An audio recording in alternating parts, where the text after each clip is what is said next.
Having siblings is so important because you learn the exact amount you can annoy someone before they try to physically kill you. And I feel like that is important to know. Drinking with my non-dominant hand makes me feel like I'm a person who got lost at sea and hasn't been able to drink clean water in so long. Huh, I get that. That's something, I suppose. I don't get why. But yeah, man, you do you, dude. It only takes 3 generations for you to basically be forgotten. Tell that to my great-great-uncle, who's the reason that it's illegal to drive a tractor while drunk in the state of Kansas. Man, I can't even drink and drive a tractor. I made a ghost for my Roomba, and I can't stop cracking up every time it enters the room.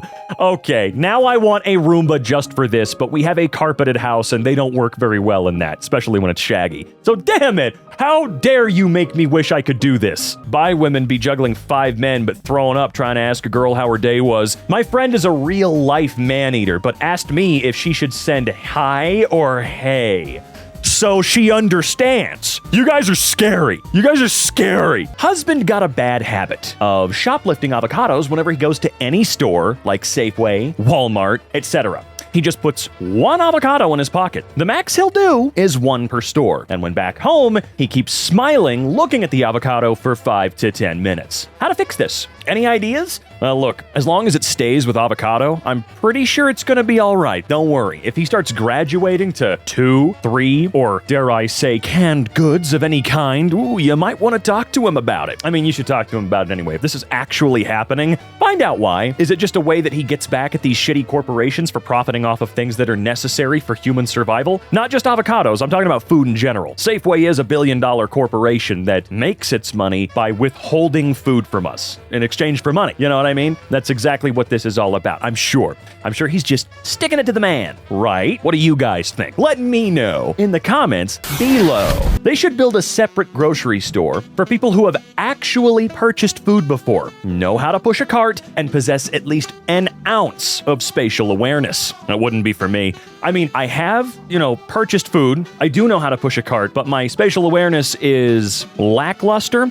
But the reason being is I am fast. I'm a fast walker. I move very quickly. So sometimes I'll come around the corner and almost run into somebody because I'm quick and I'm not really taking my time like I should. I will say, if there's one thing that I complain about in my own head often enough regarding other people at a grocery store or department store, whatever, it's people sort of standing in the way of stuff. Not because they're looking at anything, but because they're like texting or on the phone and they're standing in the dead center of an aisle. I don't know how you don't understand that you are in the way. I am always looking for a spot to stand where I am out of the thoroughfare of traffic, Florida man banned from aquarium after attempting to baptize octopus in the name of the deep ones. Security footage shows man cradling octopus and whispering in Latin. Witnesses say he spoke in tongues and tried to anoint the water with Monster Energy. Officials at the Clearwater Marine Aquarium confirmed a man was permanently banned Saturday after climbing into the tide pool exhibit to perform an ancient sea rite on an unsuspecting octopus. Yeah, okay, buddy, was the entire joke made by AI? Because the image was. I've said it before, you're not going to be able to hide the fact that it is AI generated behind JPEG artifacting. It's not gonna work. It feels very clearly... It's just pathetic. This is getting insane. And if I am wrong, and this is indeed a real photo, damn, it's impressive how you made the photo look so fake and AI generated. Fantastic. And I know you might get annoyed. You might be a little annoyed with how often I stop and complain about this, but I'm not going to stop. I will not.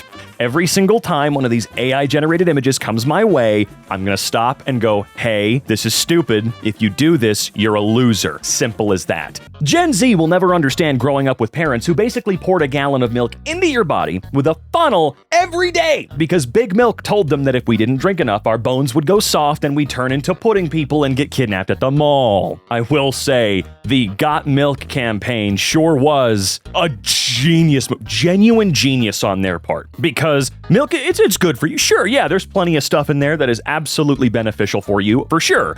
And especially when you are growing, absolutely. But holy crap, they oversold it so much. In my experience, basically anything that is sold as incredibly freaking healthy for you with zero side effects is not a miracle, and anything that is sold to you as the most unhealthy motherfucking thing on the planet that will kill you after one use is not that terrible. So many things just slot right into the middle. They really, really do, okay? Boss makes $1, I make a dime. That's why I make Baby Bell Cheese Wax Crab on company time. You know, I'm so happy that Baby Bell includes little toys for us after we eat their delightful cheese. I don't know, Baby Bell is such a treat because you're either rich and can afford it all the time, or you're like the rest of us and you look at the price tag and go, oh, maybe next month?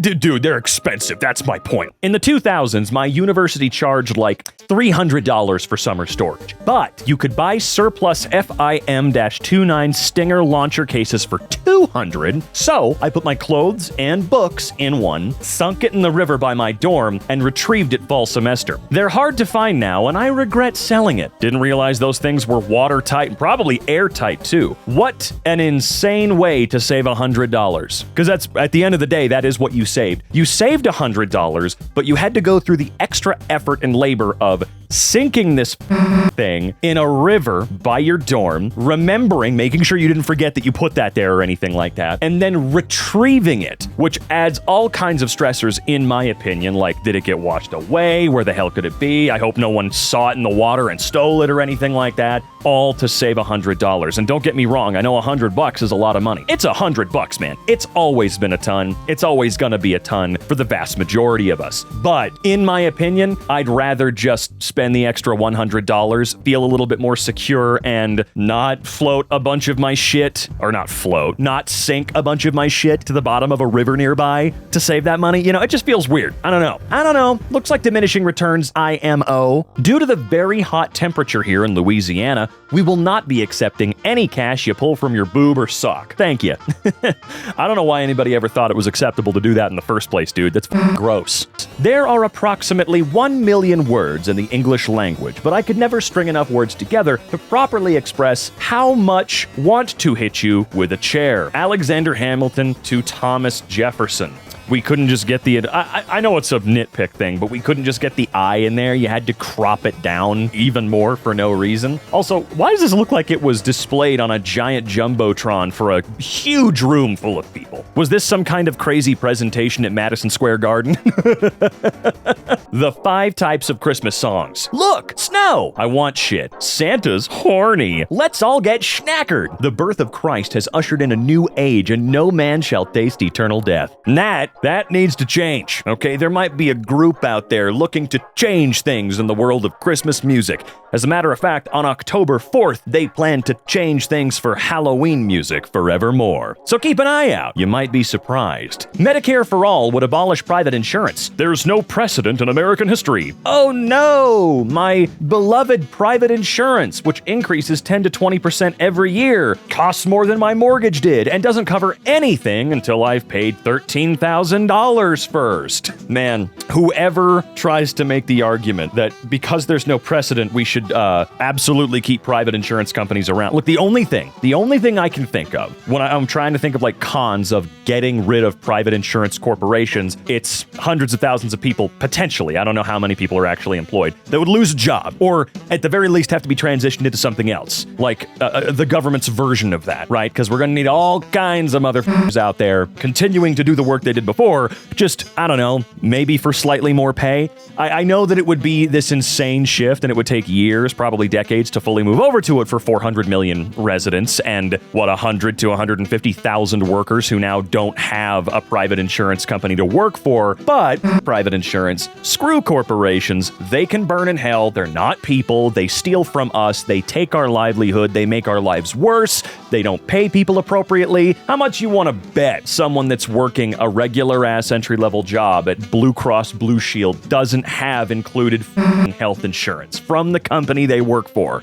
I'm probably wrong on that, but that guess is more accurate than it should be. And just yucky, dude. It's all yucky. I didn't cry, but I'm a bit of a badass. I don't really cry at all. No, that's not what he says. I don't really cry all because I have experienced horrors and pain that most mere mortals cannot comprehend. Luckily, I defeated them all. But, well, nothing is as scary or makes you cry like go on one-on-one with an alien who's 10 feet tall and hairy. Okay, I thought this was gonna be a I am very badass moment for a split second, but I believe him. No. Evil Gamer 117, I believe you. That is way too specific. One-on-one with a 10-foot tall hairy alien? You need to regale us. Tell us the tale. Sit us down in front of the fire and don't spare any details, my man. I want to know. I love baby boomers who say, kids don't even know how to write cursive, in a negative way. Like, okay, grandma, you can't even turn your laptop on without getting 6 viruses and wiring half of your retirement money to a Nigerian prince. Yes, we've all got our strengths and weaknesses, you know? Did I already talk about like the whole cursive thing and how there's this incredibly far-fetched conspiracy theory about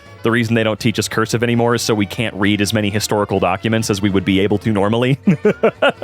That sounds crazy, it really does, but it wouldn't surprise me at all. Again, I'm not actually a conspiracy theorist, but I just find them really funny sometimes. 10 years from now, you'll put on a jacket and find a mask in the pocket. Oh man, what a weird year that was, you'll chuckle to yourself. Then you'll pick up your machete and continue across the wasteland, keeping to the shadows to avoid the roving gangs of cannibal raiders. I don't know why we needed this dumbass little guy down here, but yeah, someday. What a wacky time it sure was, everyone. A woman could have 4 broken limbs and massive internal injuries due to an epic battle with fire-breathing dragons. And the first question the doctor's office will ask is, what's the date of your last menstrual period? I've wondered, I feel like 99% of the time, that has nothing to do with anything, right? Again, I'm not a woman though, obviously. I don't know if you guys knew that, but I'm not a lady. I'm not a girl. So I don't know. I have no clue. But given how so many women talk about being asked this all the time, it just makes me think that that question is never pertinent to what the hell is going on. Dog owner culture. Dog owner culture is, one second, I can't fucking breathe, give me it. Dog owner culture is chasing your 6-month-old husky puppy around the yard in the dark in your underwear for 20 fucking minutes because she stole an avocado from the kitchen counter and you're afraid she'll choke on the pit. And then everybody clapped. No, that does sound crazy though. A lot of people forget that, no, a dog is not easy, puppy's not easy, a kitten's not easy. None of them are, okay? And a 6-month-old husky puppy is going to be leagues more difficult than the others, okay? If you've ever had any experience with huskies, they're crazy little shitheads, especially when they're super young, all right? But hey, guys getting exercise, that's good. I like that. I had a dream I was able to time travel, and I went like 10, 20, 100, 1,000, 2,000 years into the future. But the instant I went to 4,000, I got stuck in a time dilation jail set up by the American government in the year 3877, in which anyone that tried to time travel back or forth across May 23rd, 3877 while on Earth would end up stuck in this time dilation chamber trap to stop time travelers. But it was so crazy and mismanaged because it was legit capturing like every single time traveler ever, and the place had only been open for 12 minutes and was already getting overpopulated with non-stop, multiple, recursive instances of this one other guy trying to break previous versions of himself out of this goddamn time traveler jail. You know, that's actually a really fun concept for like an episode of something like Ghost Stories or Goosebumps or, you know, Twilight Zone, something like that. But we gotta expand on that. Juan Colo, you gotta expand on this, please. This is a really cool idea. Started realizing women appreciate the fact that you made plans, sometimes even more than the plan itself. It's the pre-thought part that has them. Local man discovers effort. It's legitimately all about effort and intention, all right? Don't beat around the bush. Don't second guess. Ask questions. Make it clear that you're actually thinking about what's going on. For the love of God, all right? Sometimes playing it by ear is fun, but, you know, they want to know that you have thought about them enough in order to initiate and try to come up with a plan. It's that simple. It's really not crazy. I wish depression were an emergency. I wish someone could take one look at how sick I am and go, oh my God, we need to get you to a hospital. And then, when we get there, I get rushed into surgery, and the surgeon says, it's a good thing you brought her here when you did. This is a seriously advanced case. And then they put me under and spend the next 10 hours pulling meters of long, sticky black strands of gunk out of my body, throwing it immediately into an incinerator so that it can't infect anyone else. And then, they could stitch me back up and I could rest a few days. And when I leave the hospital, everyone can see how much better I am. And they congratulate me saying, well done, you've been so brave. I'm so glad you're okay. I love you. I will say, luckily, the youngest generations right now seem to be pretty okay about recognizing and understanding that we're all just miserable. We're all really trying our damned best, you know? Our parents, Gen X, whatever, they were sort of left out in the cold. God knows the boomers think mental illness is fake and that you can just bottle it up forever until you blow up or die. You know, it's nice that the current gens, the younger ones, care a little more, you know? It's good. It is good. It would be so nice if the entire world, no matter the age of the person, understood that depression is sort of an emergency. If you let it get too bad, it will become an emergency, but it always is. Sure, it's not dial 911, let's get you into surgery sort of emergency, but it is one. That's what it feels like when it starts to grab you again. We swerved off the road so fast to get this picture. Emo trans. You don't look emo at all. You look like a Black Panther with a spike collar. What the hell? What? Huh? Is there an emoji for I saw your text but didn't know how to perfectly respond to it, so I waited until I knew exactly what to say, but it's been 3 weeks now, so I just feel microbursts of shame every time I see your name in the elephant graveyard of messages on my phone? I don't think so. No, not at all. I can't think of a perfect response. Over the years, I've gotten too many people negatively responding to any response of mine. I'm afraid to ask for people to clarify any statement they make that might be confusing to me. That's a big thing. If I don't get what you just said, I almost refuse to ask what you meant because I'm afraid that people will stop talking to me forever because I just don't understand. And people also don't understand me 99% of the time. It doesn't matter what I say. I'm always apparently super confusing and weird. So I just don't really like talking to people anymore. Even if they are close friends of mine. I could talk to you in person. In person, nothing is left. You know, it's very easy to understand other people and understand myself and ask clarifying questions. It's mainly just talking to people over text that I despise now and don't really do anymore. Just call me Eric Lee. Me, my girlfriend, her male friend who's clearly in love with her and won't leave her house even though the party ended an hour ago and we've mentioned how tired we are several times. Eric, I see you on your phone browsing Reddit. You need to leave right now. Dude, do you think he actually saw this? Do you think he saw this and went, all right. I mean, clearly, you really called his ass out, though. Do you think if he saw it, do you think that he was, like, chill about it and went, all right, I'm sorry, guys, I apologize, I'm being really weird and inappropriate, I'm just letting this parasocial thing take hold of me, I'm sorry, I'll see you guys later? Or do you think he ignored it? I mean, odds are he definitely did not see this. There's no way that they would have made this popular enough, fast enough. I don't believe women who love abs, yum, his abs, is the shit 13-year-old girls say when they want to pretend they're grown-ups who do cool shit, like have jobs, smoke, and act horny before they hit 16 and realize they really just want to feed soup to guys who look like dying baby birds. Dying baby birds? Oh, no, I get it. No, I absolutely understand. No, I was very confused for a moment, but you're right.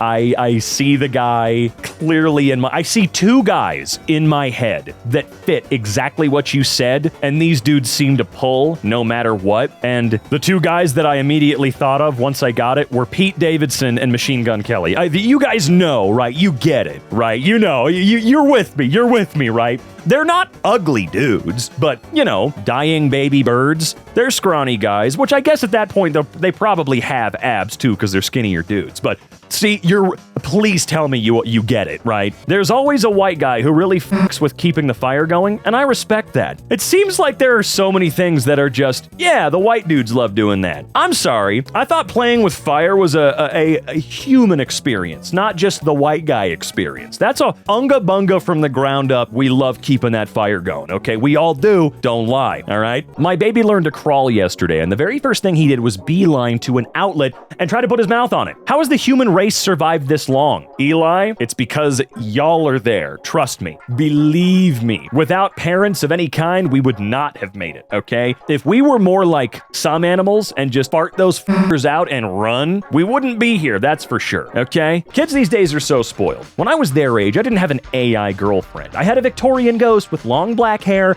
and a tattered white dress who would appear outside my window at night and beckon me to the lake. I would argue that this is worse than 9/11. It's a scheme by Globo Homo to get them to look like men and transmissions in order to little by little get dudes to be like, well, women and men look the same these days. So might as well plow that twink. This will make the Gentile population gay and cause it to die out. I mean, I don't know what the fuck it is they're going through, you know? This might, I do feel like this might not be their choice. This might be one of those things where some dipshit douchebag in a suit is like, all right, honey, well, you're gonna have to like get skinnier. I know you weigh like 8 pounds, but if you don't get skinnier, we're not gonna cast you in any more movies. Because that's just what happens. Hollywood is the scariest, most toxic hole of any industry ever, except maybe like FIFA or something like that. You know what I mean? Where no matter how normal or good or Hollywood good you look, it's never enough. The guys all have to get ripped and dehydrate themselves by not drinking water, and the women have to, no matter what, get skinnier and skinnier and skinnier and skinnier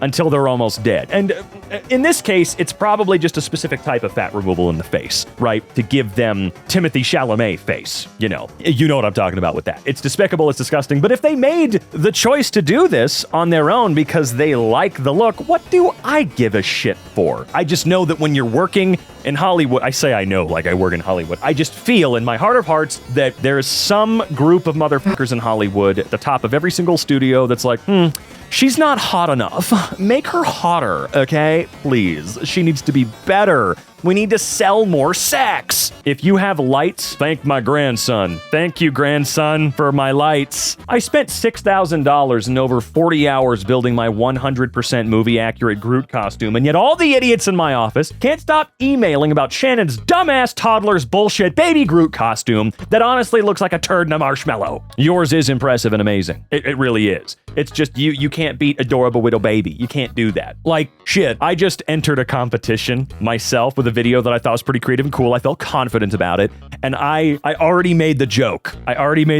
That the winner is probably going to be like a kid that drew something like a kid would. You know what I mean? It's just cuter and cooler. And it means so much more. I don't think that's actually going to happen. I think that whoever wins is going to be way better. But we've seen it happen before, right? How do men go through shit without crying? Bottle everything up until we die of stress-induced heart failure in our 40s like real men. Yup, like real men. Whoever invented open-in app links that redirect you to the App Store instead of actually opening the app when you already have the app installed on your phone should be involuntarily turned into a beanbag chair. It is so beyond infuriating. Also, whoever decided that by default, when I use, let's say Firefox on my phone, and no matter what, whenever I Google anything, every single time I Google it, it says, you should download the Google app, and try to be as confusing as possible about, like if you hit continue, you're not going to continue with what you just did in browser. Continue takes you to the App Store to download the Google app.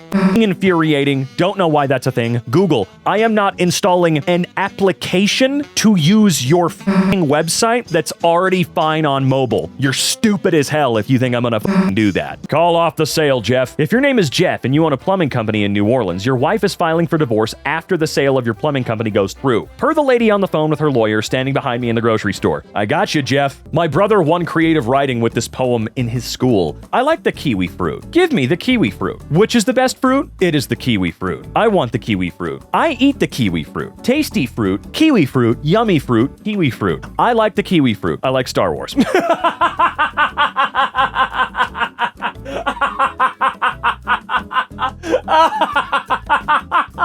Dude, no wonder he won creative writing. That's funny.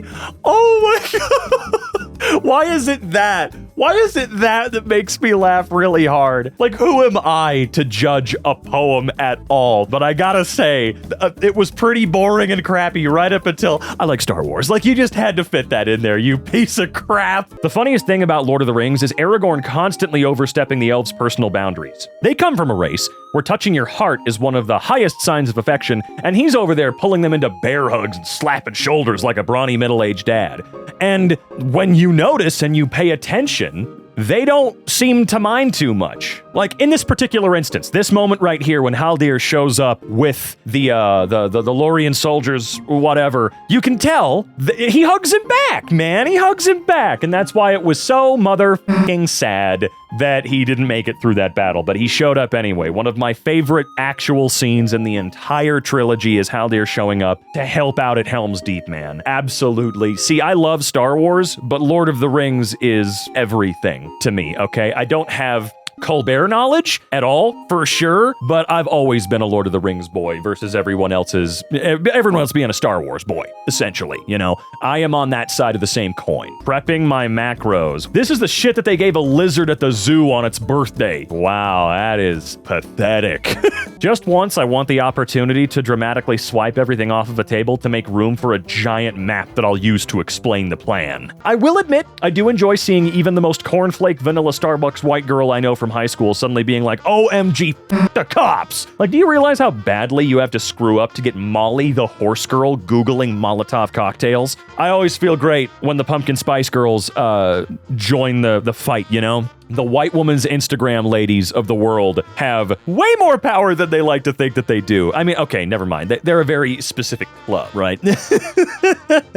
But I do enjoy seeing it. You may think you're cool, but you'll never be as cool as a Mongolian shepherd with an AK-47 and a pet snow leopard. His pet snow leopard, huh? Dating someone who's not as online as you is weird. In the span of 2 hours, my girlfriend will read a book, go for a walk, and cook a meal while I'll still be trying to figure out why Communist Daddy 69 thinks I'm a moron. I'm glad you recognize this, but the fact that you recognize it and won't change your behavior makes you worse than a lot. When Elon Musk dies, his ultimate punishment will be the fact that the main demographic of people he tried to appeal to will not mourn or cry for him, but will instead post pictures of him walking into heaven clouds with Big Chungus and Ugandan knuckles. Dude, I gotta say, when it comes to Elon Musk, I feel like his true downfall moment, the moment he became that supervillain that people always joked about him being, was when he learned that Neil Armstrong was not a fan. You know, during that interview. When he learned that and he started welling up something, that man broke it. And it wasn't like a personal thing. It wasn't like Neil Armstrong was like, yeah, Elon Musk is a stupid piece of shit. He just didn't support private space industry, I guess. If I'm remembering correctly, which I could not be, you know what I mean. But I think that was the moment that we saw what little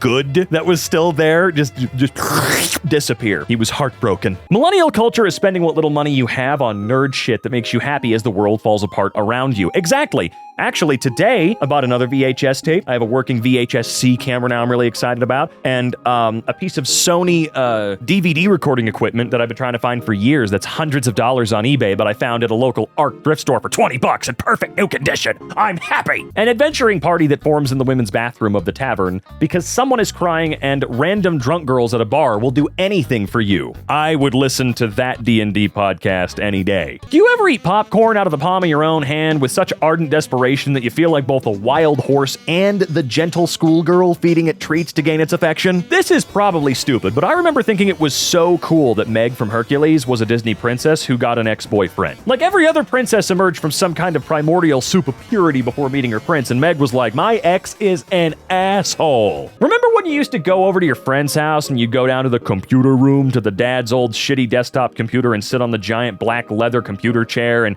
your friend would show you Charlie the Unicorn and epic rap battles of history type stuff on YouTube while their younger siblings bugged you for a turn to use the computer? Not the younger siblings part, but yes, those are my fondest memories that I'm ever gonna have, is going and sitting around the shitty computer with my childhood friends, him showing me RuneScape and us playing it, or like taking turns playing it, browsing albinoblacksheep.com or visiting Crazy Monkey Games, learning how to download those Flash games and run them off of a thumb drive so you could play them at school, those things. If you guys want a little insight into what the internet emotionally feels like for me, I recommend, and I'm going to do a little shout out here, there is an EP called Virtua by Trendy or TRNDY. You want to know what the internet feels like when I think about it, when I think about my history, and you really want to get insight to my age, like genuinely beyond knowing I'm 29, growing up, that EP from beginning to end, that was everything. That is it. That's how the internet felt for me. And that's how how it's always going to be. And for me, that is my most nostalgic shit. That's one of my happy places. So there you have that. I thought that would be fun for you to learn, and I highly recommend that entire EP. Microwaves be like, here's your hot plate of cold rice. Well, I'm not microwaving rice now, am I? Awesome how it takes weeks to get used to waking up early, and then you can just piss it all away in one night by watching YouTube gnome sightings in South America until 3 a.m. Conscious choice. Look, you made the conscious choice to get used to waking up early, and then in one night you made the conscious choice to stay up until 3 a.m. watching dumbass videos. All right, Donald? The population of Scotland is around 5.25 million, and there are 600 million cats in the world. So, if every cat decided to invade Scotland, each Scot would have to fight off around 114 cats each, and I really don't think they could pull it off. While it's true that the weight loss drug I took to lose 30 pounds has some unfortunate side effects, shitting your pants twice in 6 months is hardly all the time. Nah, he would never actually tweet anything funny. He would just like porn on his official government account and be one of the most abhorrent douchebags ever. Sorry, I'm never gonna find anything this piece of shit says as cute or funny in any way. If this is real, oh, I don't give a shit. You're not my friend, buddy. Friend group chats are fun. Today, one of my friends who keeps pet crayfish found babies in a tank that was supposed to be males only. No choice but to empty out the whole tank to fish out the babies of unknowable origins. But lo and behold, there was a culprit. One teeny tiny little female had somehow escaped containment, evidently specifically going out of her way to break into this all-male tank to get railed by like 15 males twice her size. Possibly completely different breed, too. Monster supreme. So, for a good solid hour or so, the whole group chat was focused on slut-shaming this one specific little crustacean with like 300 babies. Why are we slut-shaming the poor gal? I don't give a shit. Okay, I will say, highly irresponsible of her to go in there without any, protection whatsoever and then birth 300 children that none of them are gonna be able to take care of. It's my job now. As the owner, I've got to take care of all of these goddamn things.